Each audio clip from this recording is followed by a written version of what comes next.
Guys, welcome back to another video from the Football Herd. Hope you're doing wonderfully well. So this is a brand new season's first video that we are doing, and in this video I'll be talking about basically three sections. The first being the different draft templates that we have: the no Salah drafts, the Salah drafts, the Haaland drafts, and etc. In the second segment, I'll be talking about the best teams to target based on the fixture difficulty rating and what all assets you can target from those teams. And in the third segment, I'll be talking about the team selection for game week 1. So make sure you watch the video till the end, and I've also stipulated timestamps for you guys. And from this season onwards, I'll be doing two videos per week. So make sure you drop a like and subscribe to my channel if you want to be a part of those wonderful content. So without delaying any further, let's get started. So in the Haaland Salah draft, I'll be sharing with you guys the different price points that you'll be able to have players of. Like you can have a placeholder of 6.5 million and then a couple of 5.5s or one 5.5 and one 7 in the midfield. And in defense, you will only be able to have a couple of premium assets of 6 million or 7 million range. When I talk about 7 million, it's pretty obvious that it's Trent. And you'll have to go with another 4.5 million option in defense. Otherwise, you'll not be able to form a team. And in goal also, you have to opt for a 4.5 million goalkeeper who will rotate with another 4.5 or a 4 million, right? And coming to the strikers, in the striker, one will be in the 8.5 million to 7 million bracket. The likes of Isak, then Muniz, then Mateta can fit in. Then the next is Haaland, and the third is the 6 million or 5.5 million bracket, in which you'll be able to have the Muniz, then Joao Pedro, and the likes of players who are not that much well off, right? So this is the basic structure that you need to follow if you want to build a team with Mohamed Salah and Erling Haaland. Coming to the no Salah draft. So it's pretty obvious that in the no Salah draft, the midfielders will be pretty much potent, and there'll be a couple of placeholders where you can have a 10 million player in midfield. The likes of Palmer, Saka, Heung-min Son. You can also go for someone like Bruno Fernandes if you want. So this is the basic structure. If you go for a 3-4-3, then you can have the third defender from 6 million, right? The first 6 million, then second 7 million, then 6 million. So these are the three premium defenders that you can opt for. And the forward remains the same. And you can also have a pretty decent bench, which was not possible in the Haaland Salah draft. So in my opinion, this is also a very good option if you want to opt for this. Now the third draft template is of no Haaland draft. So in this no Haaland draft, we'll have to go with a pretty strong midfield. You can see that you can have a 12.5 million, which is Salah, then a couple of 10 million players, and also 7 million and 6.5 million midfielders. So in my opinion, it's a very strong midfield. And in attack, if you opt for two premium attackers, then you'll have to negate whatever you want in the defense. Like you cannot have three premium defenders if you have three premium attackers or two premium attackers here. So the template that I'm showing is 3-5-2, in which I've gone with one premium attacker and the other in the 6 million range.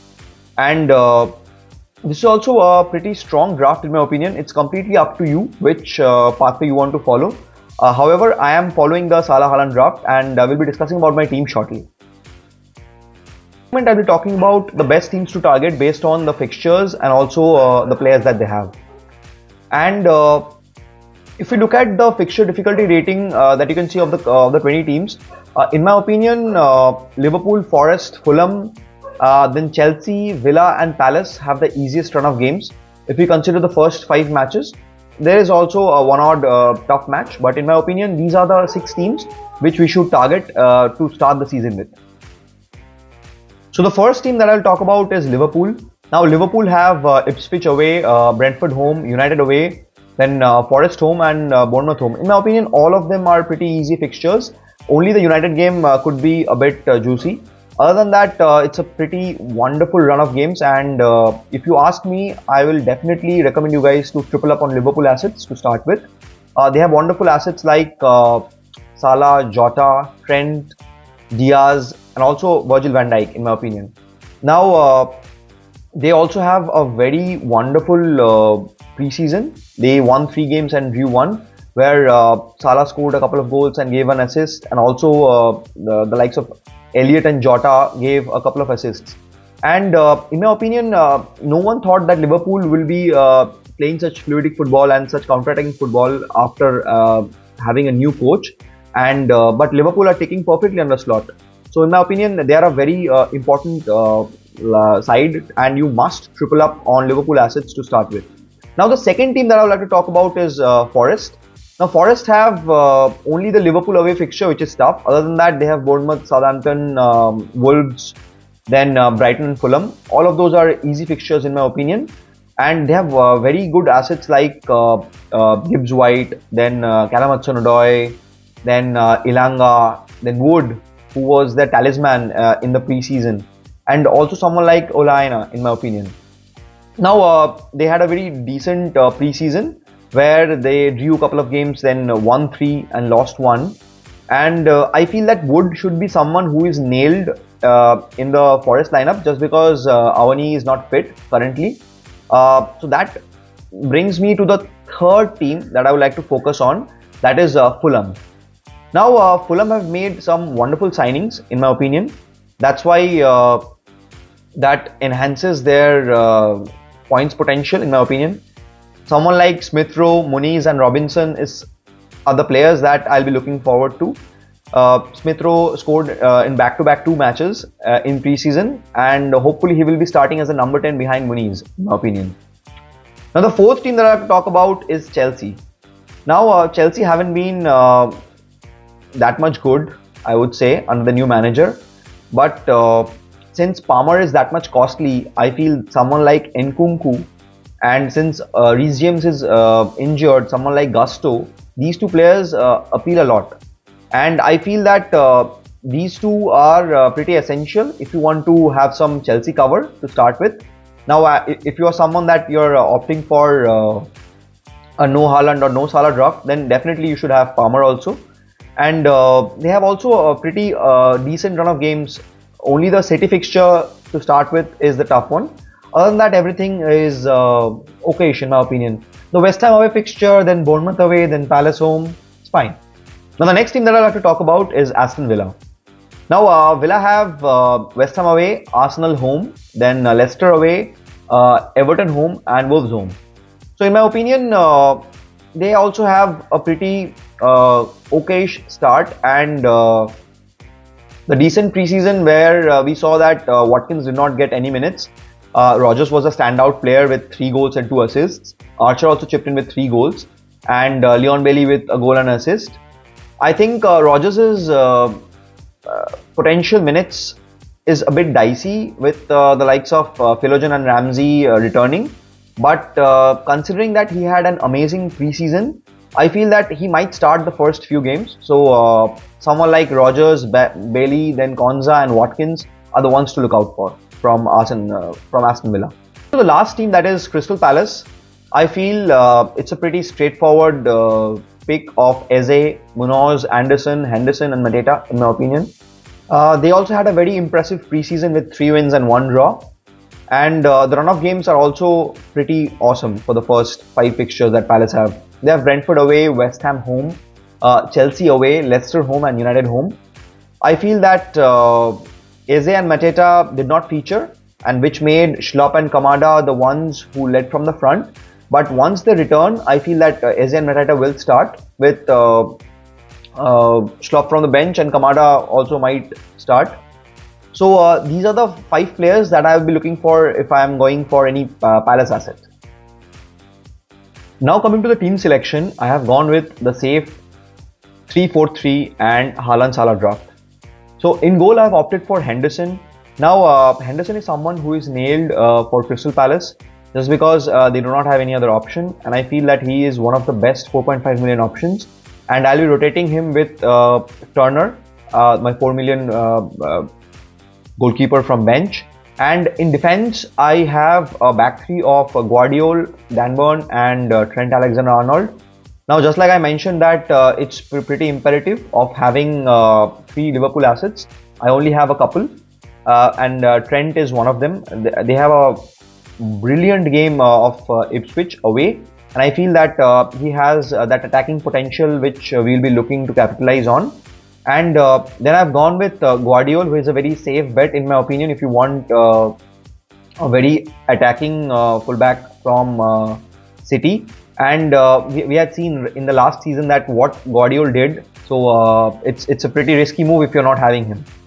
Now, and my third defender is Dan Burn, who has a Southampton home game, and I have opted for him just because of his pricing, which is 4.5 million, and it's a very easy route into the Newcastle defense. Now you can also go for someone like Lewis Hall or Livramento, but I'll be sticking with Dan Burn to start off with. And in my midfield, I have midfield four of Smith Rowe, then Mohamed Salah, Nkunku, and Eze. Now, just like I highly spoke about Emil Smith Rowe, that's why I have gone ahead with him. Now he has a tough game against Manchester United, but I feel that he is someone who will be starting, and United looked a bit shaky in the Community Shield game also at the back. I feel that Fulham can capitalize and he might score. And the second player, that is Mohamed Salah, he will be the talisman, and I am completely trusting him with the armband in the first game week. Now you'll be noticing that over the years his game week 1 performance has fallen, but I'm pretty sure that at least he will not blank in the first fixture, which is Ipswich away. And now the third midfielder, that is Nkunku. He has a very difficult game of Manchester City home. Now I feel that though there are a few whispers of his expected minutes, but I feel that he will be starting this first match, and he had a very wonderful preseason. So I'll be opting for Nkunku for Chelsea and see where it takes me in the first game week. Then I'll probably opt for another 5.5 million player like Callum Hudson-Odoi or anyone for that matter. But if I see that Nkunku is not having that much amount of game time, then I'll definitely move to a different player in game week 2. Now Eze completes my midfield. Now there are rumors that he might move to Manchester City. So I'll be keeping close tabs till the game week deadline as to whether he is nailed or not. In case I see that the rumors are pretty strong, then I'll definitely opt for someone like Anthony Gordon instead of Eze in my midfield. Now in my attack, I have gone with the front three of Muniz, Haaland, and Isak. Now Muniz has a United away fixture, and we saw in bits and pieces in the previous season that he's a very prolific striker, and he'll be leading the line for Fulham. That's why I'm keeping faith on him. And Erling Haaland is also a no-brainer, that I do not want to watch a City fixture without having Haaland in my team. I cannot cope with that FOMO. It's a fun game. That's why I will definitely opt for Haaland in the first game itself. And I'll be chopping and changing the captaincy between Salah and Haaland as long as both of them are in my team.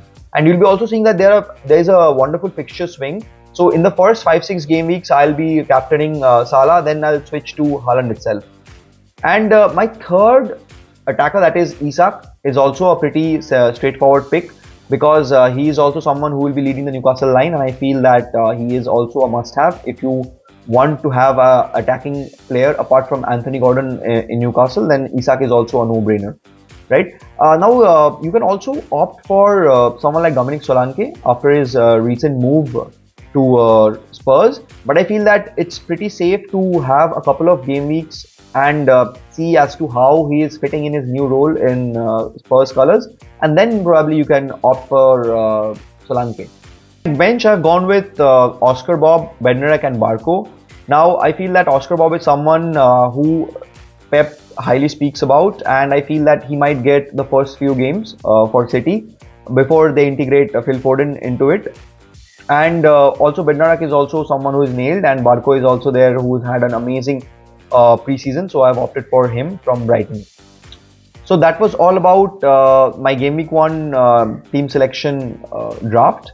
And do comment below as to which draft you're opting for, whether it's a no Haaland draft or no Salah draft. I'll be very happy to check them out. So that's it, guys. That was all about the Game Week 1 team selection video.